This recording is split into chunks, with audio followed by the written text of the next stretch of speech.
पिछले भाग में हमने जाना था कि रावण किसी साधारण परिवार में जन्मा हुआ बालक नहीं था।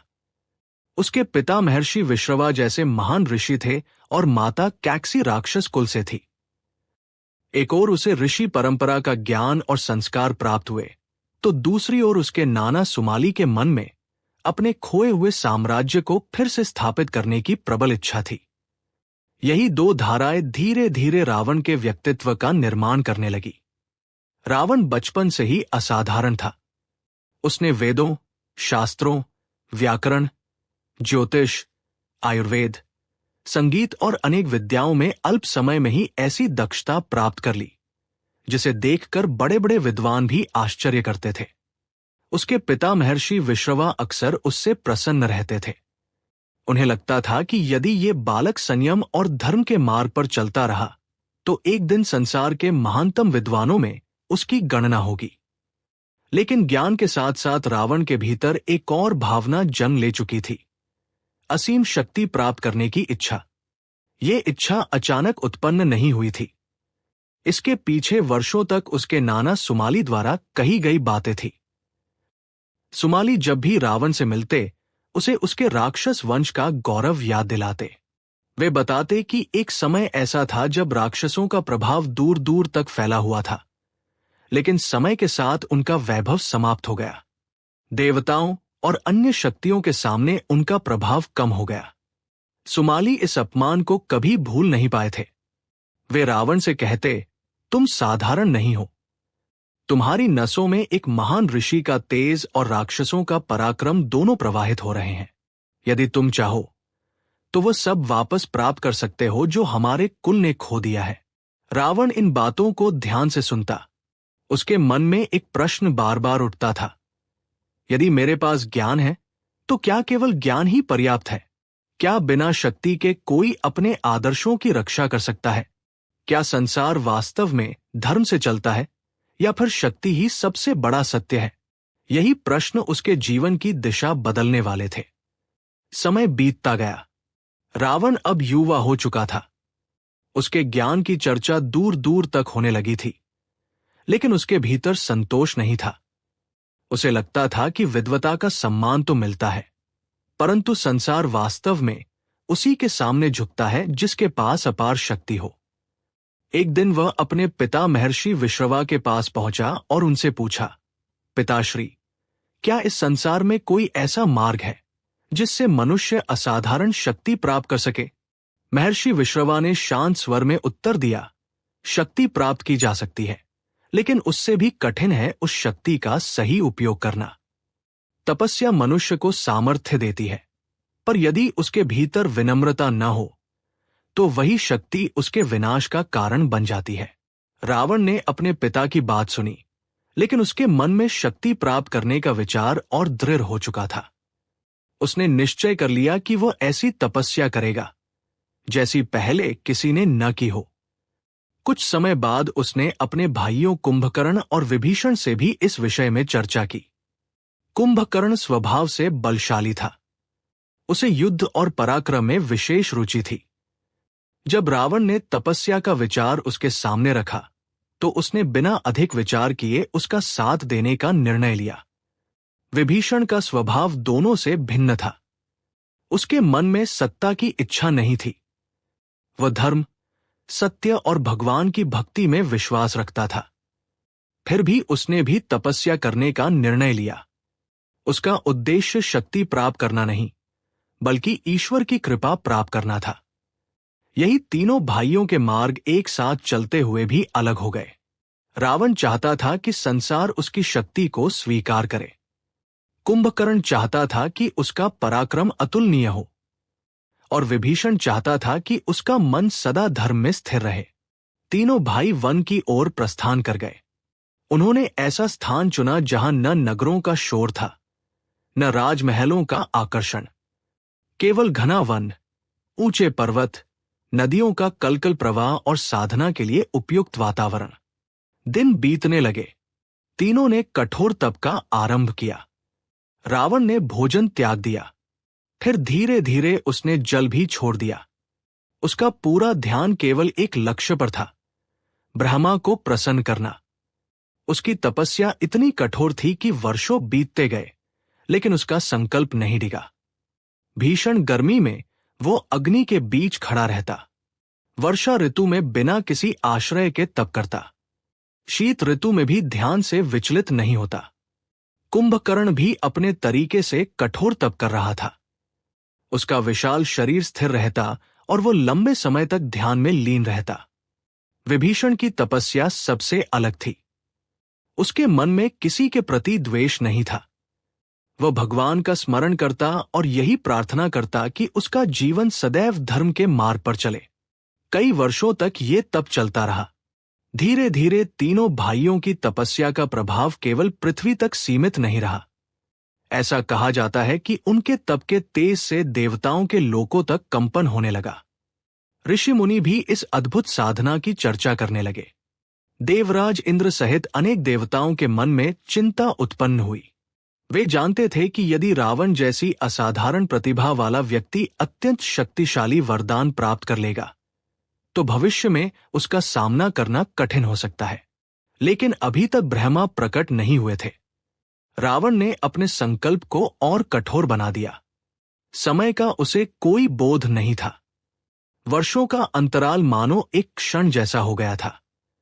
उसका शरीर दुर्बल होता जा रहा था, लेकिन उसका संकल्प पहले से अधिक दृढ़ था।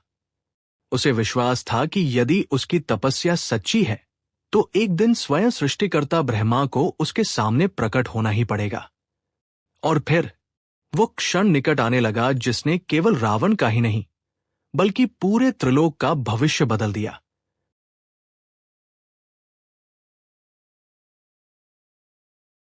रावण की तपस्या अब उस सीमा तक पहुंच चुकी थी जहां सामान्य मनुष्य की कल्पना भी समाप्त हो जाती है। वर्षों बीत चुके थे, ऋतुएं बदलती रहीं, वन के वृक्ष बड़े होते गए, नदियों का प्रवाह कभी शांत तो कभी प्रचंड होता रहा, लेकिन रावण अपने संकल्प से नहीं डिगा।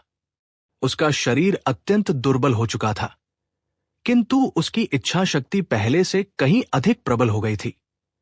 देवताओं के लिए यह केवल एक तपस्या नहीं थी। वे जानते थे कि यदि इतनी कठोर साधना सफल हो गई तो उसका प्रभाव केवल एक व्यक्ति तक सीमित नहीं रहेगा। इसलिए वे ब्रह्मा के पास पहुंचे और उनसे निवेदन किया कि रावण की तपस्या का अंत किया जाए। लेकिन ब्रह्मा जानते थे कि सच्ची तपस्या का फल देना उनका कर्तव्य है। वे किसी के प्रति पक्षपात नहीं कर सकते थे। उधर रावण ने भी समझ लिया था कि केवल लंबे समय तक ध्यान में बैठना पर्याप्त नहीं होगा। उसे अपनी भक्ति और समर्पण की पराकाष्ठा दिखानी होगी। यहीं से एक ऐसी कथा का उल्लेख मिलता है जो भारत की अनेक परंपराओं में अत्यंत प्रसिद्ध है। ये प्रसंग मुख्य रूप से उत्तरकालीन रामायणों और लोक कथाओं में मिलता है। इसमें बताया जाता है कि जब ब्रह्मा लंबे समय तक प्रकट नहीं हुए तब रावण ने अपने शरीर का सबसे मूल्यवान अंग भी अर्पित करने का निश्चय किया।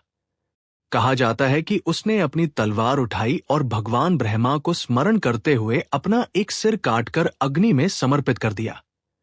फिर भी ब्रह्मा प्रकट नहीं हुए।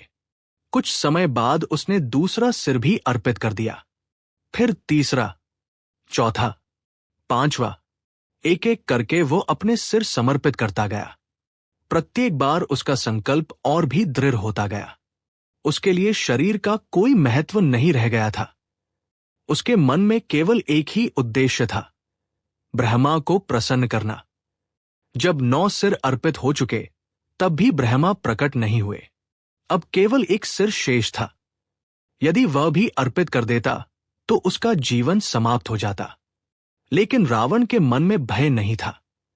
उसने अंतिम बार ब्रह्मा का स्मरण किया और अपना अंतिम सिर भी समर्पित करने के लिए तलवार उठा ली। उसी क्षण पूरा वातावरण दिव्य प्रकाश से भर उठा। चारों दिशाओं में अद्भुत तेज फैल गया। वन में बहने वाली वायु मानो एक पल के लिए शांत हो गई। ऋषि मुनियों ने अनुभव किया कि कोई दिव्य शक्ति प्रकट हुई है। रावण ने अपनी आंखें खोली। उसके सामने स्वयं सृष्टिकर्ता ब्रह्मा विराजमान थे। ब्रह्मा ने शांत स्वर में कहा, रावण, तुम्हारी तपस्या ने हमें प्रसन्न किया है। इतनी कठोर साधना बहुत कम लोग कर पाते हैं। मांगो, क्या वरदान चाहते हो? रावण ने विनम्र होकर प्रणाम किया। वर्षों की तपस्या का फल उसके सामने था। उसने सबसे पहले अमर होने का वरदान मांगा, लेकिन ब्रह्मा मुस्कुराए और बोले, यह संभव नहीं है। इस सृष्टि में जो जन्म लेता है उसकी मृत्यु निश्चित है। अमरता का वरदान किसी को नहीं दिया जा सकता। रावण कुछ क्षण मौन रहा। फिर उसने सोचा कि यदि अमरता नहीं मिल सकती तो ऐसा वरदान मांगा जाए जिससे कोई उसका कुछ न बिगाड़ सके। उसने कहा, यदि अमरता संभव नहीं है तो मुझे ऐसा वरदान दीजिए कि देवता, दानव, यक्ष, गंधर्व, किन्नर, नाग, राक्षस और अन्य कोई भी शक्तिशाली प्राणी मेरा वध न कर सके। ब्रह्मा ने उसकी प्रार्थना स्वीकार कर ली। लेकिन एक बात ध्यान देने योग्य है, रावण ने अपने वरदान में मनुष्यों का उल्लेख नहीं किया। क्यों? क्योंकि उसे विश्वास था कि मनुष्य अत्यंत दुर्बल होते हैं। उसके अनुसार एक साधारण मनुष्य कभी उसका सामना नहीं कर सकता था। यही उसका सबसे बड़ा भ्रम था। यही वह निर्णय था जिसने भविष्य में भगवान श्रीराम के अवतार का मार्ग प्रशस्त किया। ब्रह्मा ने रावण को वरदान दिया और साथ ही उसकी तपस्या से अर्पित किए गए सभी सिर भी पूर्ववत कर दिए। उसका शरीर पहले से भी अधिक तेजस्वी और शक्तिशाली हो गया। इसके बाद ब्रह्मा ने कुंभकर्ण की ओर देखा। देवताओं को पहले से ही भय था कि यदि कुंभकर्ण भी अत्यंत शक्तिशाली वरदान मांग लेगा तो उसे रोकना कठिन होगा। इसलिए कई परंपराओं में वर्णन मिलता है कि उस समय देवी सरस्वती ने उसकी वाणी पर प्रभाव डाला। कहा जाता है कि कुंभकर्ण इंद्रासन मांगना चाहता था, लेकिन उसकी वाणी बदल गई और उसके मुख से निद्रासन या दीर्घ निद्रा का वरदान निकल गया। ब्रह्मा ने उसे वरदान दिया कि वह लंबे समय तक गहरी निद्रा में रहेगा और केवल निश्चित समय पर ही जागेगा। ये कथा वाल्मीकि रामायण से अलग कई बात की परंपराओं में प्रसिद्ध है, इसलिए इसे उसी रूप में समझना चाहिए। अब बारी थी विभीषण की। विभीषण ने न राज्य मांगा, न धन, न अपार शक्ति। उन्होंने हाथ जोड़कर केवल इतना कहा, प्रभो, मुझे ऐसा वरदान दीजिए कि चाहे कैसी भी परिस्थिति आए, मेरा मन कभी धर्म के मार्ग से विचलित न हो। मैं सदैव सत्य का साथ दूं और भगवान की भक्ति से मेरा मन कभी दूर न हो।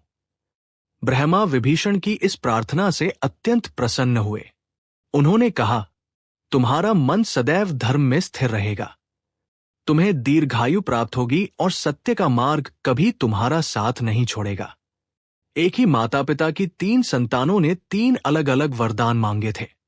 रावण ने शक्ति मांगी, कुंभकर्ण ने पराक्रम का मार्ग चुना, लेकिन उसे निद्रा का वरदान मिला, और विभीषण ने धर्म मांगा।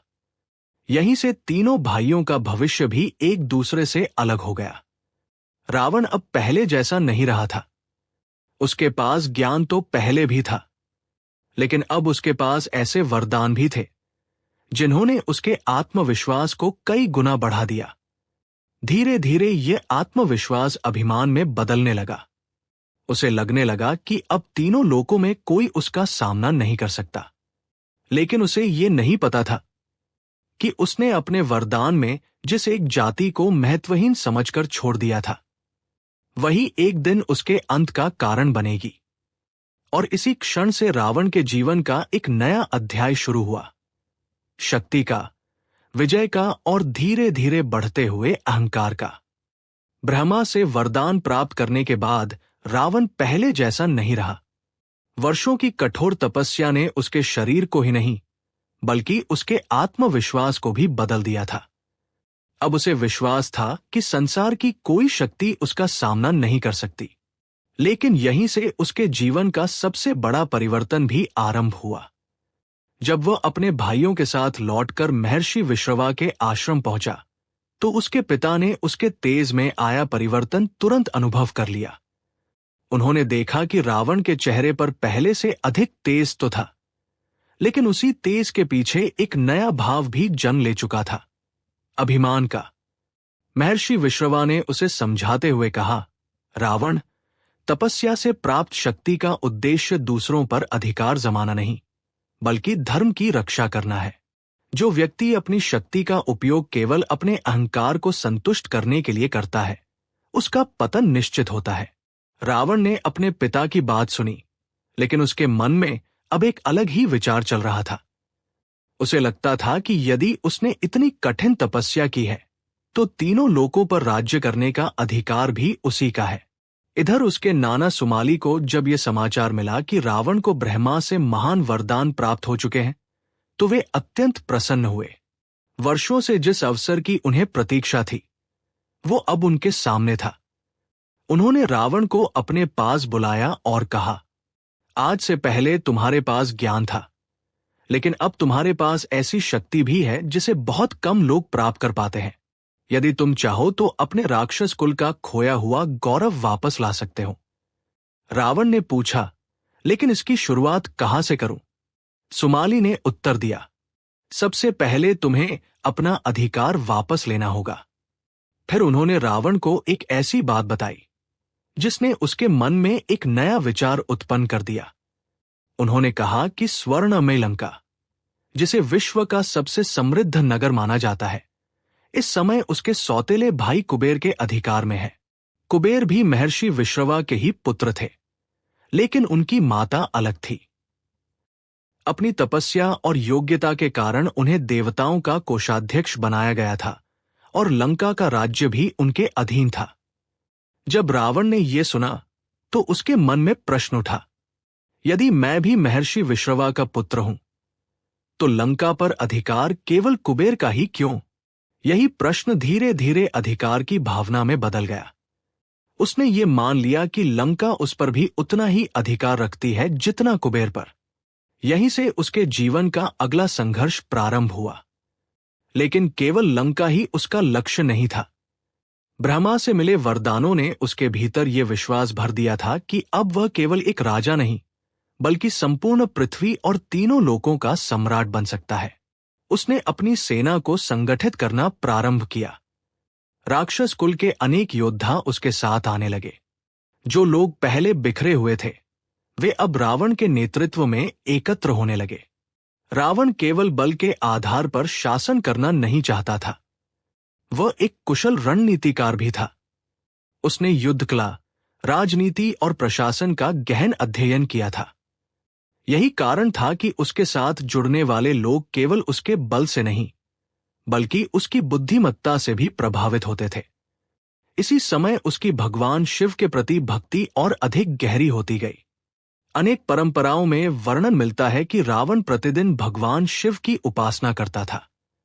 वो वीणा बजाकर उनकी स्तुति करता और घंटों ध्यान में लीन रहता। कहा जाता है कि संगीत और संस्कृत पर उसका इतना अधिकार था कि उसकी रचनाएं आज भी विभिन्न ग्रंथों में उद्धृत की जाती है। प्रसिद्ध शिव तांडव स्तोत्र की रचना भी परंपरागत रूप से रावण से जोड़ी जाती है। यद्यपि विद्वानों के बीच इसके ऐतिहासिक पक्ष पर अलग अलग मत मिलते हैं। ये रावण के व्यक्तित्व का सबसे जटिल पक्ष था। एक ओर वह भगवान शिव का परम भक्त था, दूसरी ओर उसके भीतर सत्ता की इच्छा लगातार बढ़ रही थी। यही कारण है कि रावण का जीवन हमें यह सिखाता है कि केवल ज्ञान या भक्ति ही पर्याप्त नहीं होती। यदि मन में अहंकार प्रवेश कर जाए तो वही ज्ञान और वही शक्ति मनुष्य को विनाश की ओर ले जा सकती है। धीरे धीरे रावण ने अपने साम्राज्य का विस्तार करना शुरू किया। उसके पराक्रम की चर्चा चारों दिशाओं में होने लगी। अनेक राजा बिना युद्ध किए ही उसकी अधीनता स्वीकार करने लगे, जबकि कुछ ने उसका सामना करने का प्रयास किया और पराजित हुए। देवताओं तक यह समाचार पहुंच चुका था कि रावण अब पहले वाला तपस्वी नहीं रहा। अब वो अपने वरदानों के बल पर संसार की सबसे बड़ी शक्ति बनने की दिशा में आगे बढ़ रहा था। देवराज इंद्र सहित अनेक देवताओं के मन में चिंता उत्पन्न होने लगी। उन्हें याद था कि ब्रह्मा ने स्वयं उसे वरदान दिए हैं, इसलिए अब उसका सामना करना सरल नहीं होगा। लेकिन उस समय किसी ने भी ये नहीं सोचा था कि रावण की सबसे बड़ी कमजोरी उसके बाहर नहीं, बल्कि उसके अपने भीतर छिपी है, अहंकार। यही वह शत्रु था जो धीरे धीरे उसके हृदय में स्थान बना रहा था, और यही अहंकार आगे चलकर उसे ऐसे निर्णय लेने के लिए प्रेरित करेगा जिनके कारण इतिहास हमेशा के लिए बदल जाएगा। अभी रावण की विजय यात्रा शुरू ही हुई थी। अभी उसे लंका प्राप्त करनी थी। अभी उसे कुबेर का सामना करना था। अभी उसे पुष्पक विमान पर अधिकार करना था। और अभी तीनों लोकों में उसके नाम का भय फैलना बाकी था। यहीं से रावण के जीवन का अगला अध्याय आरंभ होता है। अगले एपिसोड में हम जानेंगे कि रावण ने अपने ही सौतेले भाई कुबेर से स्वर्णमय लंका कैसे प्राप्त की, पुष्पक विमान उसके पास कैसे आया और वह लंका का सम्राट कैसे बना। यही वो मोड़ था जहां से रावण का उदय अपने चरम की ओर बढ़ने लगा।